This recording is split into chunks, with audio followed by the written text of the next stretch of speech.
नमस्कार एंड सत श्री अकाल दोस्तों। इस वीडियो को अगर तुमने एंड तक देख लिया तुम्हारा प्रोबेबिलिटी का डर खत्म हो जाएगा, ये मैं तुमको श्योरिटी से बोल रहा हूं। मैंने क्या किया है, 2025 के जो ऑफिशियल पेपर्स थे, जितने भी प्रोबेबिलिटी के केस स्टडी पिछले साल पूछे गए हैं, सारे केस स्टडीज मैं इस पर्टिकुलर वीडियो में तुमको समझाने वाला हूं फ्रॉम वेरी बेसिक लेवल। ठीक है, बहुत बेसिक लेवल से तुमको कराऊंगा।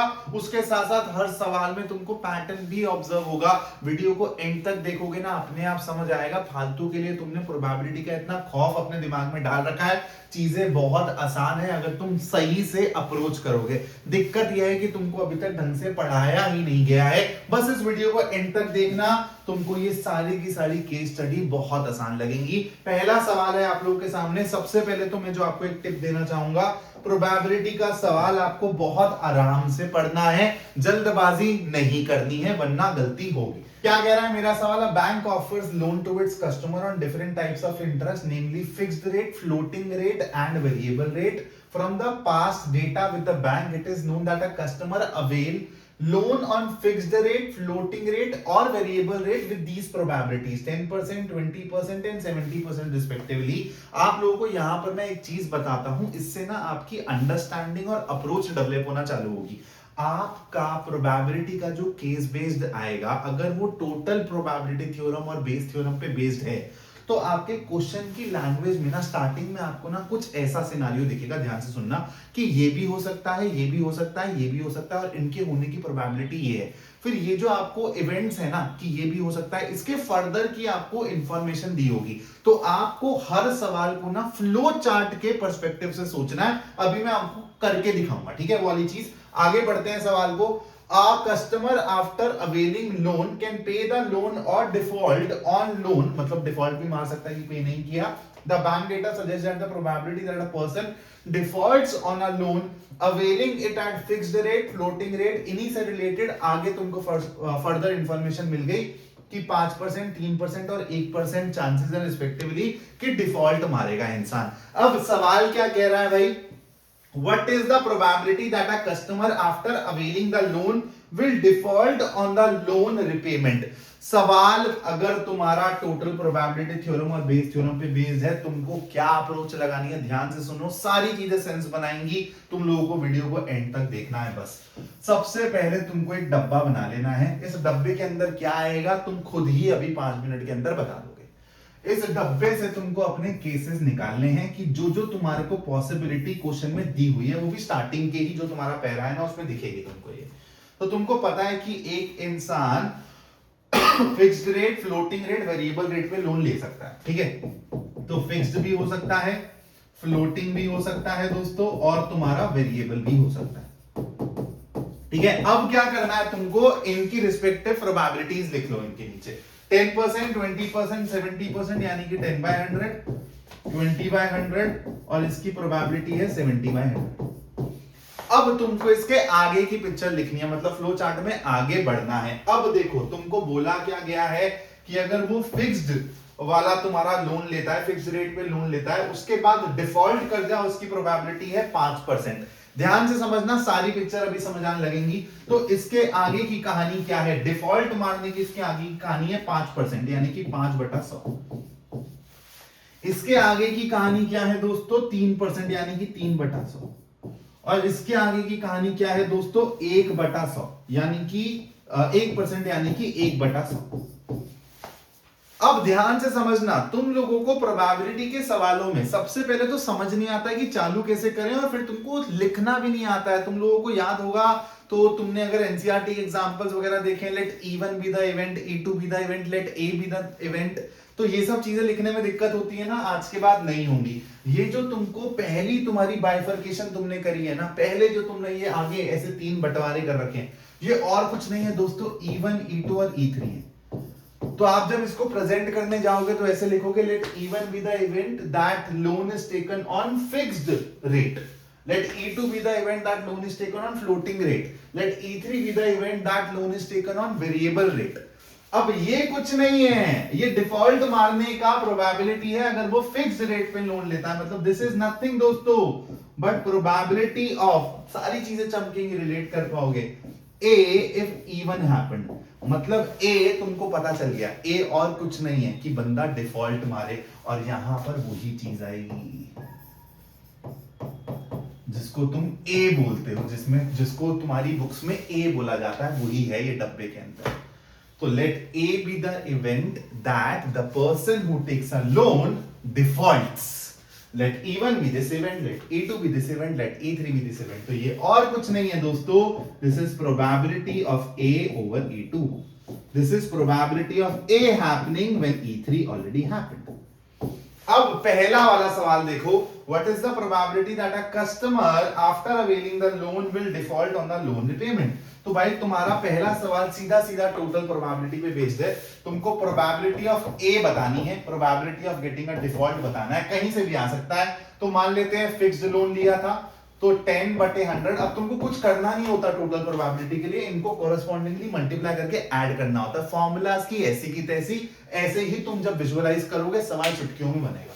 10/100 multiplied by 5/100 plus 20/100 multiplied by 3/100 plus 70/100 multiplied by 1/100। फटाफट से कैलकुलेट कर लेते हैं। तो भाई ये 50 है, ये 60 है, 110 और 70 180। 180 बटा नीचे आ जाएंगे 4 जीरोस, तो मेरा आंसर क्या आ जाएगा दोस्तों 0.018, है ना। 0.018, 4 भेजूंगा, हाँ सही, एकदम सही है। 0.018 is the answer to my first question. Question number 2 क्या कह रहा है भाई, आ कस्टमर आफ्टर अवेलिंग। देखो जो सेकंड वाला पार्ट है ना, हमेशा हर सवाल में जो भी ऐसा टोटल प्रोबेबिलिटी या फिर बेस पे बेस्ड होगा ना, हमेशा ऐसा ही सवाल होगा। A customer after availing the loan, उसने डिफॉल्ट मार दिया, तो तुमको बताना है कि what is the probability that he availed the loan at a variable rate of interest. तो हमेशा जब भी तुमको ऐसा पूछा जाए ना कि उसने डिफॉल्ट मार दिया लेकिन फिर वो यहां से आया होगा, ये मेरा फेवरेबल केस है। तो हमेशा जो तुम्हारे पहले वाले पार्ट में आंसर आया है ना दोस्तों, जो भी तुम्हारा पहले वाले पार्ट में आंसर आया है उसको तुम रख दो डिनोमिनेटर में, और ऊपर तुम्हारा जो यहां पे रिक्वायर्ड है ना, वही वाला सेगमेंट उठा के रख दो। वेरिएबल वाला सेगमेंट कौन सा है, तीसरा वाला। देखो ये तुम्हारा फिक्स्ड वाला सेगमेंट है, ये तुम्हारा फ्लोटिंग वाला सेगमेंट है, ये तुम्हारा वेरिएबल वाला सेगमेंट है। जो रिक्वायरमेंट है ना वही न्यूमरेटर में आएगा, ध्यान रखना कभी सवाल नहीं गलत होगा। तो ये उठा के रख दो 70/this, यानी कि ये हो जाएगा 0.007, यानी कि 7/18 मेरा आंसर आ रहा है सेकंड पार्ट का। ठीक है, आप लोगों को अगर अभी ये फ्लो चार्ट और ये सब चीजें 50% भी चमकी है ना, नेक्स्ट क्वेश्चन में आपको सारी चीजें अपने आप चमकने लगेंगी, और थर्ड क्वेश्चन से हम लोग फ्लो चार्ट बनाएंगे ही नहीं, वो सब चीजें दिमाग में चलेंगी। एक और सवाल है, आराम से देखेंगे, प्यार से पढ़ेंगे। सबसे पहला रूल, सवाल को बहुत प्यार से पढ़ना है, जल्दबाजी नहीं है। 3 लोग हैं, अंबर, बॉन्जी और कॉमेट, जो कि कार मैन्युफैक्चरर्स हैं, which run on petrol and on battery। ठीक है, तो ऐसी कार्स बनाते हैं जो पेट्रोल पे भी रन करती हैं, बैटरी पे भी रन करती हैं। Their production share in the market is 60%, 30% and 10%। तो तुमको वो पहले 3 चीजें दिख रही हैं कि अच्छा इसके होने की प्रोबेबिलिटी ये, इसकी होने की प्रोबेबिलिटी ये, इसकी होने की प्रोबेबिलिटी ये, और फिर इसका फर्दर इंफॉर्मेशन दिया हुआ है। Of their respective production capacity, 20%, 10% and 5% cars are respectively electric और battery operated। Based on the above, answer the following। तो सबसे पहले मेरे को आंसर निकालना ही नहीं है, मैं फ्लो चार्ट बनाऊंगा अपने दिमाग की तसल्ली के लिए। डब्बे में क्या आएगा सर मेरे को अभी नहीं पता, 5 मिनट में अपने आप पता चल जाएगा। सबसे पहले यहां से तुम्हारे 3 केसेस खुलेंगे, ठीक है, जो कि तुम्हारे E1, E2, E3 बनेंगे। ये क्या बनेंगे कि भाई जो गाड़ी है वो अंबर ने बनाई है, जो गाड़ी है वो बॉन्जी से आई है, या फिर तुम्हारी गाड़ी कॉमेट से आई है। इसकी प्रोबेबिलिटी हो गई दोस्तों 60%, यानी कि 60/100। इसकी हो गई 30%, यानी कि 30/100, और इसकी हो गई 10%, यानी कि 10/100। और ये और कुछ नहीं है, E1 है, E2 है, E3 है। Let E1 be the event that the car is manufactured by this Ember, E2 be the event car manufactured by Bonzi, E3 be the event car is manufactured by Comet। अब आगे की information लिख लेते हैं कि भाई अगर इसने बनाई है और इलेक्ट्रिक हो जाए, ठीक है, इसकी प्रोडक्शन में इलेक्ट्रिक हो जाए, उसकी प्रोबेबिलिटी क्या है 20/100। इसकी प्रोडक्शन में इलेक्ट्रिक हो जाए उसकी प्रोबेबिलिटी क्या है 10/100। इसकी प्रोडक्शन में इलेक्ट्रिक हो जाए उसकी प्रोबेबिलिटी क्या है दोस्तों 5/100। तो यहां पर तुमको पता चल रहा है कि ये और कुछ नहीं है सर, ये प्रोबेबिलिटी ऑफ A/E1 है, ये सर प्रोबेबिलिटी ऑफ A/E2 है, सर ये प्रोबेबिलिटी ऑफ A/E3 है। अब देखते हैं सवाल क्या बोल रहा है। पहला सवाल क्या बोल रहा है, what is the probability that a randomly selected car is an electric car, कि इलेक्ट्रिक कार होनी चाहिए। तो इसी को ही मैं अपना मेन इवेंट बना देता हूं। Let A be the event that the chosen car is electric car. तो टोटल प्रोबेबिलिटी लग जाएगी फटाफट से, और सारा डेटा तुम्हारे सामने है, कॉरेस्पॉन्डिंगली मल्टीप्लाई करके ऐड करो, आंसर आ जाएगा। तो फर्स्ट का आंसर क्या आ जाएगा, probability of A will be equal to 60/100 divided by this. तो मैं सीधा लिख रहा हूं टाइम बचाने के लिए, ठीक है। 1200 प्लस 3 और यहां पर क्या 30 इंटू 10 300 और 10 इंटू 5 50 डिवाइडेड बाय यहां पर जाएगा 100 इंटू 100 यानी कि 1 के साथ 4 जीरो, ये हो जाएगा 1550 डिवाइडेड बाय दिस। तो आंसर क्या आएगा मेरा 0.155। ये मेरा पहले पार्ट का उत्तर है। मजा आ रहा है ना।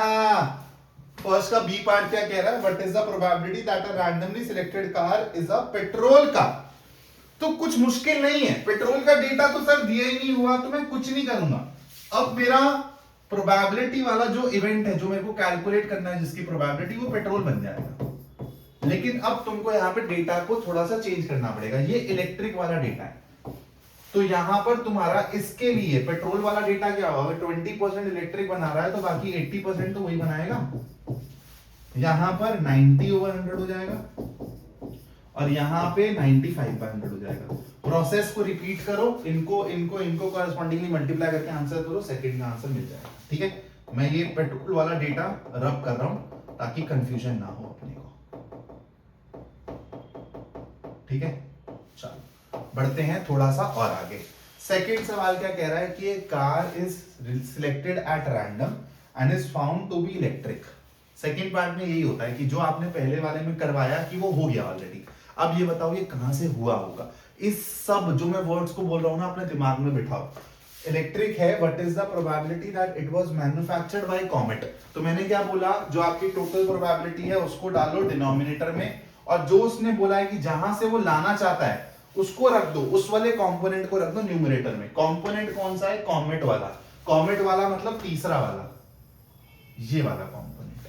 तो ये और कुछ नहीं है दोस्तों, 50 बटे है मतलब 5/1000 है, तो ये हो जाएगा 0.005 यानी कि 5/155 which is nothing but 1/31. 1/31 is the correct answer of the second question. अब ये थर्ड क्वेश्चन क्या कह रहा है, एक बार ये भी देख लो तसल्ली के लिए। A car is selected at random and is found to be electric. What is the probability that it was manufactured by Amber or Bonzi? तो अब भी सेम चीज करोगे, डिनोमिनेटर में तुम्हारा 0.155 आएगा और अब ऊपर ये दोनों केसेस को ले लोगे। ठीक है, मतलब ऊपर तुम्हारा आएगा 1500 बटे 10,000। ठीक है, 1500 बटे 10,000। बस सॉल्व कर लेना, आंसर आ जाएगा। अपने आप तुमको समझ आ रहा होगा यार, तुम्हारी गलती नहीं है अगर तुमको प्रोबेबिलिटी मुश्किल लग रहा है, क्योंकि जेन्युइनली लोग नहीं पढ़ाते हैं ढंग से।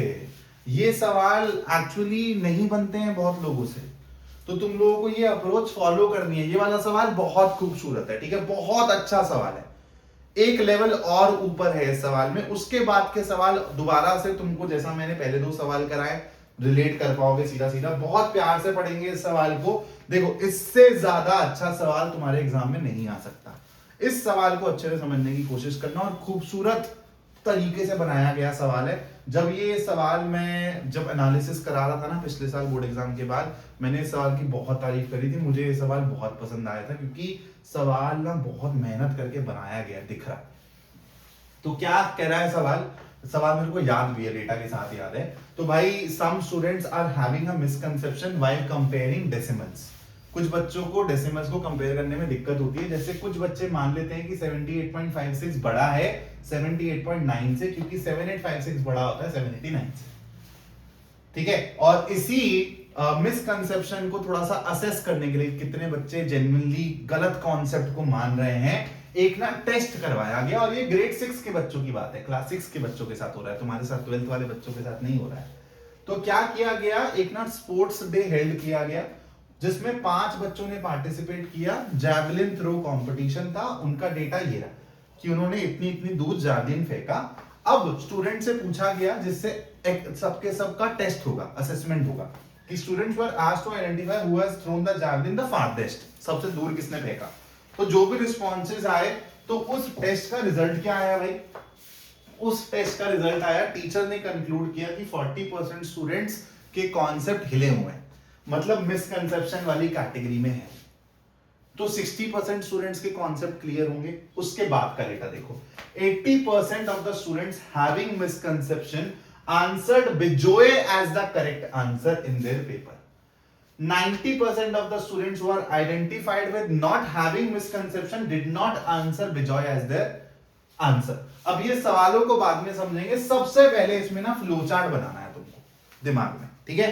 आराम से स्टेप बाय स्टेप चलेंगे, सारी चीजें प्यार से समझ आएंगी। सबसे पहले डब्बे में क्या आएगा, I don't know, I don't care. मेरे को इतना पता है कि भाई कुछ हुआ, पूरा का पूरा टेस्ट वेस्ट हुआ, और टेस्ट के रिजल्ट क्या थे कि भाई सबसे पहली चीज तो मेरे को ये चमकेगी कि मेरे को ऐसे स्टूडेंट्स मिले हैं जिनका कॉन्सेप्ट क्लियर नहीं है, तो मैं उनको मिसकंसेप्शन वाली कैटेगरी में डाल दूंगा। और कुछ बच्चे ऐसे हैं भाई जिनका कॉन्सेप्ट क्लियर है, ठीक है। अब इनकी प्रोबेबिलिटीज लिख लो, दी हुई है। 40% स्टूडेंट आएंगे फर्स्ट वाली कैटेगरी में, यानी कि 40/100, और 60% स्टूडेंट आएंगे इस कैटेगरी में, यानी कि 60/100। क्लियर जी कहानी सभी को।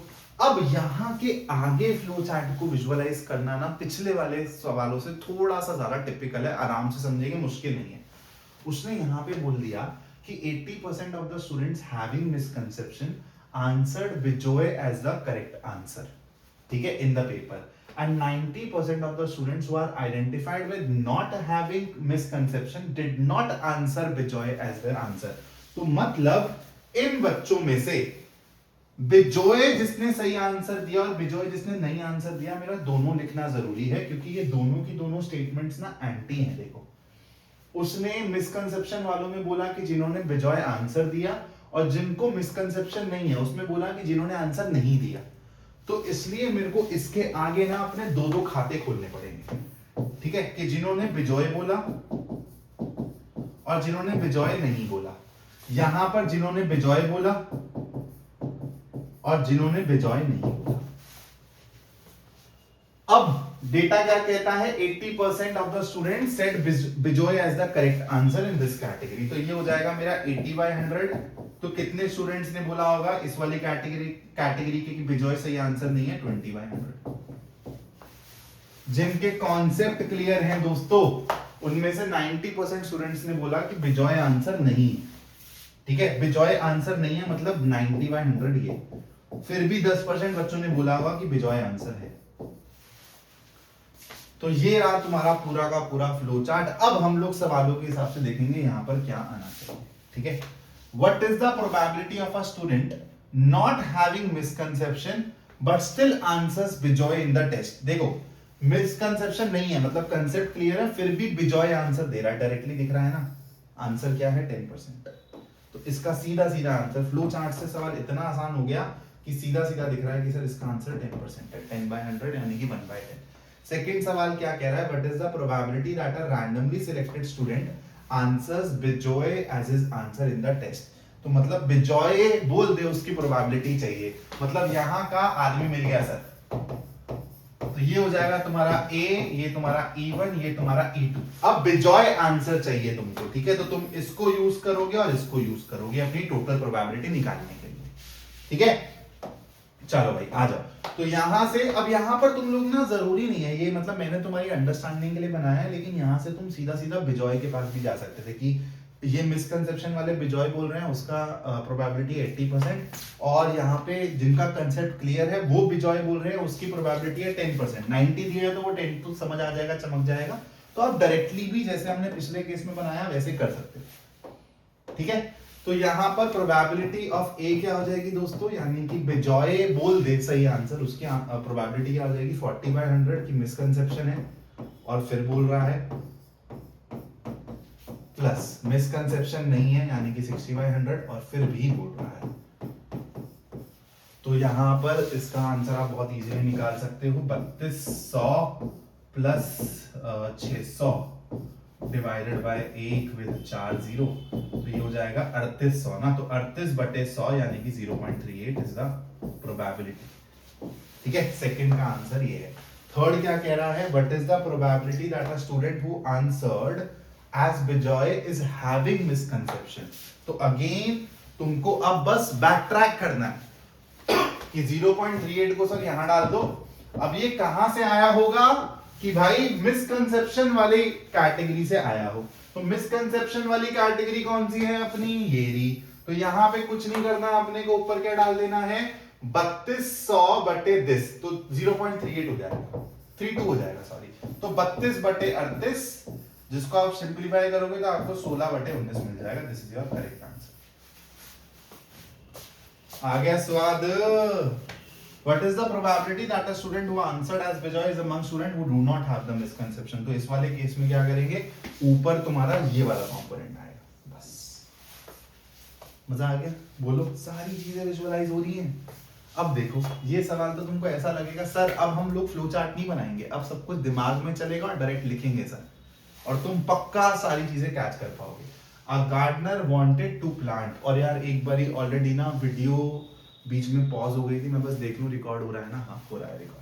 A gardener wanted to plant vegetables in his garden, ठीक है, hence he bought 10 seeds of brinjal plant, 12 seeds of cabbage plant and 8 seeds of radish plant। तो ये तुम्हारे तीन चीजें हो सकती हैं, ठीक है, ये वही तुम्हारी तीन कैटेगरीज है। अब यहाँ पे इनकी प्रोबेबिलिटी नहीं दी गई लेकिन नंबर दिया गया है, ठीक है, तो 10 + 12 22, 22 + 8 30। तो ब्रिंजल होने की प्रोबेबिलिटी 10/30, कैबेज होने की प्रोबेबिलिटी 12/30, इसकी प्रोबेबिलिटी 8/30, ठीक है। The shopkeeper assured him of germination probabilities of brinjal, cabbage and radish to be 25%, 35% and 40%. But before he could plant the seeds, they got mixed up in the bag and he had to sow them randomly. Calculate the probability of a randomly chosen seed to germinate, ठीक है। तो in short अपने को पता चल गया कि E1 मेरा क्या है भाई, ब्रिंजल, और इसकी प्रोबेबिलिटी क्या है 10/30। E2 मेरा क्या है, कैबेज 100 किया है, इसकी प्रोबेबिलिटी क्या है 12/30, और E3 मेरा क्या है दोस्तों रैडिश, और इसकी प्रोबेबिलिटी क्या है 8/30, ठीक है। अब A क्या है कि जर्मिनेट कर जाए, ठीक है, A क्या है जर्मिनेट कर जाए,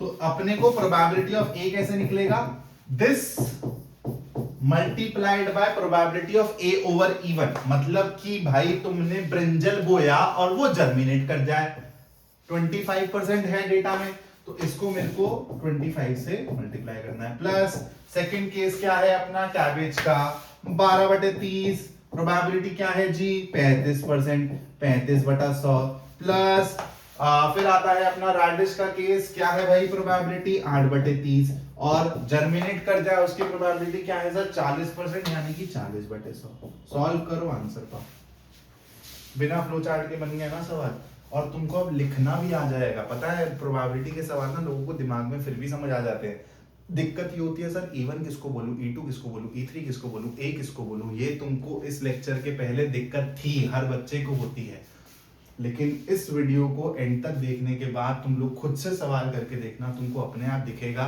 कि तुम्हारी विजुअलाइजेशन बेटर हो गई है, तुम्हारी प्रॉब्लम सॉल्विंग बेटर हो गई है।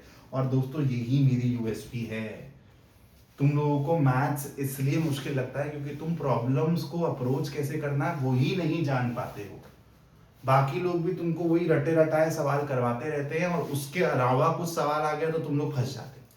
तो तुम लोगों को एक्चुअली बिल्ड करना चाहिए बचे हुए 1-1.5 महीने में अपनी प्रॉब्लम सॉल्विंग को, और मैं उसके लिए आपका पूरा सपोर्ट करने को रेडी हूं। बस अभी ना बहुत सारी चीजें ना इधर उधर चल रही हैं, इसलिए मैं इस वाले साल में उतना ज्यादा एक्टिवली ना नहीं पढ़ा पाया। मैं आपको जेन्युइन रीजन बता रहा हूँ, मेरा जो स्टूडियो है, जो स्मार्ट बोर्ड है, दिल्ली में, और हम लोग गुड़गांव में शिफ्ट हो गए हैं, और फैमिली में थोड़ा सा प्रॉब्लम थोड़ी सिचुएशन चल रही है, तो मेरा मन है कि मैं लेक्चर्स लूं, लाइव लेक्चर्स लूं आप लोगों के लिए आके, जिससे आपकी प्रॉब्लम सॉल्विंग एबिलिटीज इंक्रीज हो, आपको सॉल्व कैसे करना है सवालों को, ये अप्रोचेस सिखाऊं, क्योंकि ये मैं बहुत अच्छा सिखा सकता हूं आप लोगों को। आप लोग अगर अपने आप को बिलो एवरेज भी समझते हैं ना, तो भी मैं आपकी प्रॉब्लम सॉल्विंग अच्छी करवा सकता हूँ। That is my USP, I know I am best at it. तो मैं उसमें बहुत ज्यादा आप लोगों की हेल्प करना चाह रहा हूँ, लेकिन वैसा हो जाता है कि यार मान लो मैंने रात में कभी 7-8 बजे लाइव रखा, तो एकदम से कॉल आ जाता है कि यार आजा, तो फिर दिल्ली से गुड़गांव भागना पड़ता है। और फिर थोड़ा सा आप लोगों का सपोर्ट भी चाहिए यार, कि मेरे को पता हो कि हाँ यार मैं ये वाली चीज कर रहा हूँ, बच्चे आएंगे तो ये वर्थ इट है। तो थोड़ा सा आप लोगों की साइड से भी सपोर्ट चाहिए, थोड़ी सी आप लोगों की साइड से मेरे को सजेशन चाहिए कि हाँ सर इस दिन प्लान कर लो, ताकि मैं घर पे थोड़ा सा बोलूं कि हाँ यार ये दिन मैं बाहर रहने वाला हूँ, शायद मेरे को 9-10 बज जाएंगे आते आते, तो आप लोग पीछे से ऐसा मैनेज कर लेना। तो चलो इसके बारे में बाद में बात करेंगे, देखते हैं कि अभी आने वाले 1-1.5 महीने में हम लोग कितना मेहनत कर सकते हैं साथ में। उसके अलावा यार पिछले साल के भी अगर तुमने मेरे लेक्चर्स उठा के देख लिए ना, तुमको इतने खूबसूरत खूबसूरत सेशंस दिखेंगे ना जो मैंने पिछले साल करवाए थे। केस स्टडी भर भर के करवाई हुई है, एमसीक्यूज भर भर के करवाए हुए हैं, ललकार सीरीज, लाइफलाइन सीरीज, अंत विद रॉकी। भाई तुम सिर्फ ये प्लेलिस्ट भी देख जाओगे ना, तो भी तुम्हारी प्रॉब्लम सॉल्विंग में बहुत इंप्रूवमेंट आ जाएगा, बहुत ज्यादा इंप्रूवमेंट आ जाएगा दोस्तों। तो अगर बाई चांस मैं अगले 1 महीने में तुमको कुछ नहीं भी करवा पाया ना, और तुमने मेरे पुराने लेक्चर्स देख लिए, तो भी तुम अपने मैथ्स के बोर्ड एग्जाम में अच्छा करके आ पाओगे। सवाल हो गया। सेकेंड पार्ट क्या कह रहा है, what is the probability that it is a cabbage seed given that the chosen seed germinate.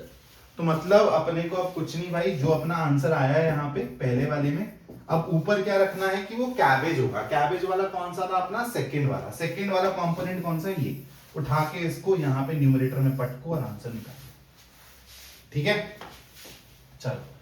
A shop selling electronic items, एक सवाल तुमको मैं दूंगा होमवर्क में, ये वाला सवाल है दोस्तों तुम्हारा होमवर्क में, स्क्रीनशॉट ले लो इसका। इस लेक्चर को देखने के तुरंत बाद ये वाला सवाल बनाना, मक्खन लगेगा। ठीक है, और उसके अलावा भी तुम लोग और सवाल करो, 8-10 सवाल करो प्रोबेबिलिटी के, अपने आप ही तुमको फील होगा कि हाँ यार हमारी अप्रोच में, प्रॉब्लम को देखने में और सॉल्विंग कैपेबिलिटीज में बहुत ज्यादा फर्क आया है। A shop selling electronic items sells smartphones of only 3 reputed companies ABC। मिल गए मेरे को मेरे 3 खाने। Because chances of their manufacturing are defective। तो भाई डिफेक्टिव निकले, ए कंपनी ने बनाया डिफेक्टिव निकले, उसके चांसेस ये हैं। बी ने बनाया और डिफेक्टिव निकले, उसके चांसेस ये हैं। सी ने बनाया डिफेक्टिव निकले, उसके चांसेस ये हैं।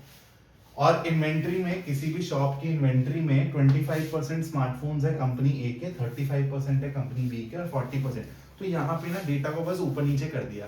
ये वो है जो तुम सेकंड वाली अपनी फ्लो चार्ट के लेयर में बनाते हो, और ये वो है जो तुम पहली वाली लेयर में बनाते हो। तो सिंपल सा काम है यहाँ पे, find the probability that it was defective. तो प्रोबेबिलिटी ऑफ डिफेक्टिव क्या होगी, फ्लो चार्ट को तुम अब इमेजिन कर रहे होगे दिमाग में मेरे साथ साथ, मैं बना नहीं रहा हूँ, यही चीज तुमको ऑब्जर्व करनी है कि सर की कंपनी ए का स्मार्टफोन हो, सबसे पहले तो उसकी प्रोबेबिलिटी है 25/100, और यहां से डिफेक्टिव निकल जाए सर, उसकी प्रोबेबिलिटी है 5/100।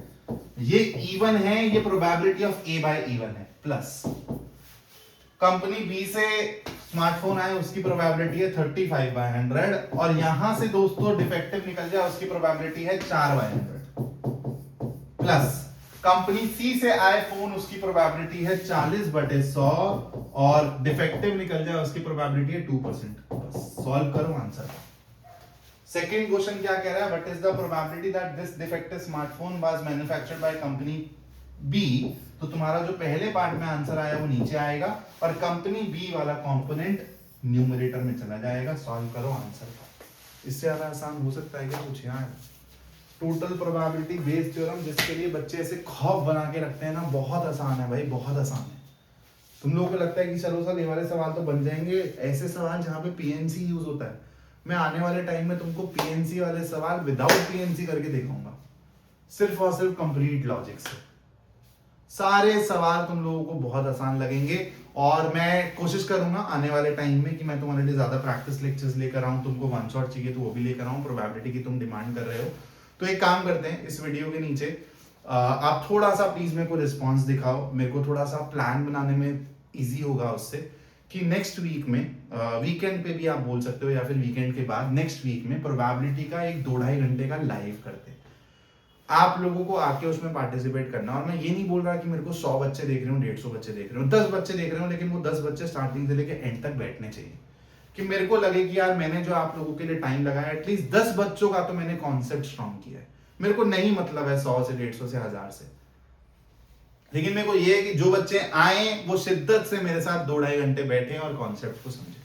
बात समझ आ गई? Thank you so much for watching this video. इसके अलावा चैनल पर बहुत सारी वीडियोस हैं, प्लीज जाके एक्सप्लोर करिए और आने वाले वीडियोस के लिए चैनल को सब्सक्राइब करके रखिए। अपने जूनियर्स को भी अगर अच्छा लग रहा है आप लोगों को जो भी मैं कर रहा हूँ आपके लिए, प्लीज रेकमेंड करना जो अगले साल 12th में आने वाले हैं। अपार्ट फ्रॉम दिस आगे आने वाले टाइम में आपको सीयूईटी वगैरह भी देना है तो उसके लिए भी प्रॉपर गाइडेंस मिलेगा, वहां पर भी तो मैथ्स का एग्जाम दोगे। Thank you so much for watching this video. Signing off now. जय हिंद दोस्तों।